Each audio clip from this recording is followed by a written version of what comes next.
মামারা পুরো ভাইরা আজকে আমি মাংস দিয়ে বুটের ডাল রান্না করলাম।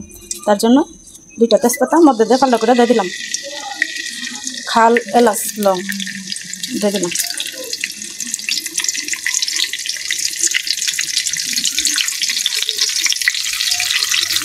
পেঁয়াজ কুচি দিয়ে দিলাম, কয়েকটা টমেটো কুচি দিয়ে দিলাম, কিউব কিউব করে কেটে নিয়েছি, এগুলো দিয়ে দিলাম এই পেস্টটা না। পেঁয়াজটি আর টমেটোটা হালকা নরম হয়েছে, এখন এটার মধ্যে আমি জিরা বাটা দিয়ে দিলাম, জিরা বাটা দিয়ে দিলাম, আদা বাটা, পেঁয়াজ বাটা, রসুন বাটা, বাদাম বাটা,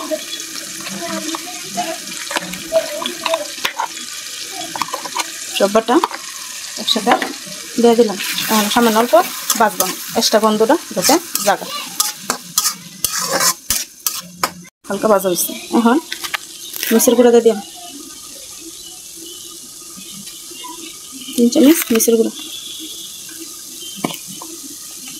ধনিয়ার গুঁড়া 1 চামচ, 1.5 চামচ ধনিয়ার গুঁড়া দিয়ে দিলাম, হলুদের গুঁড়া 1 চামচ, স্বাদ মতো লবণ, সামান্য একটু পানি, মশলাটা দিয়ে একটু পানি দিয়ে দিলাম। এখন আমি এখানে টক দই দিয়ে দিলাম,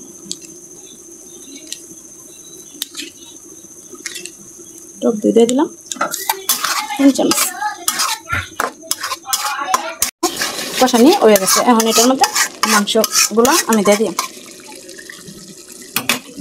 আগে থেকে ধুয়ে পরিষ্কার করে নিচ্ছি, তেল হাড্ডি মাংস মিলে দিয়ে দিলাম।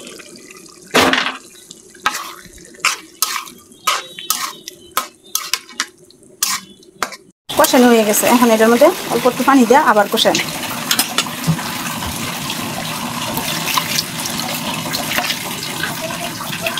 পানিটা দিয়ে কষানো। আমি মাংসের মধ্যে বুটের ডালগুলো দিয়ে দিলাম, আগে থেকে সিদ্ধ করে রাখছিলাম।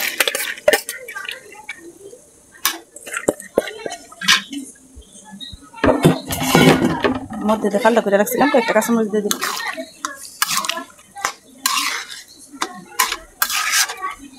ধনিয়া পাতা দিয়ে দিলাম ডালটা। এই লড়াটার মধ্যে আমি ডালের বাগারে লেগে পেঁয়াজ রসুন দিয়ে ভেজে নেব। তেল দিয়ে দিলাম,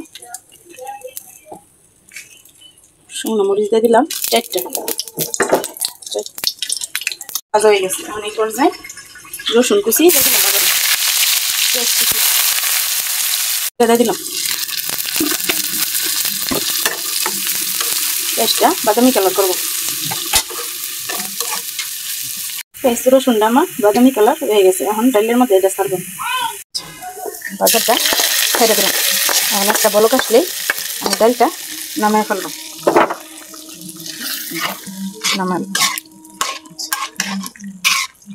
ভিডিওটা দেখার জন্য অসংখ্য ধন্যবাদ। আল্লাহ হাফেজ।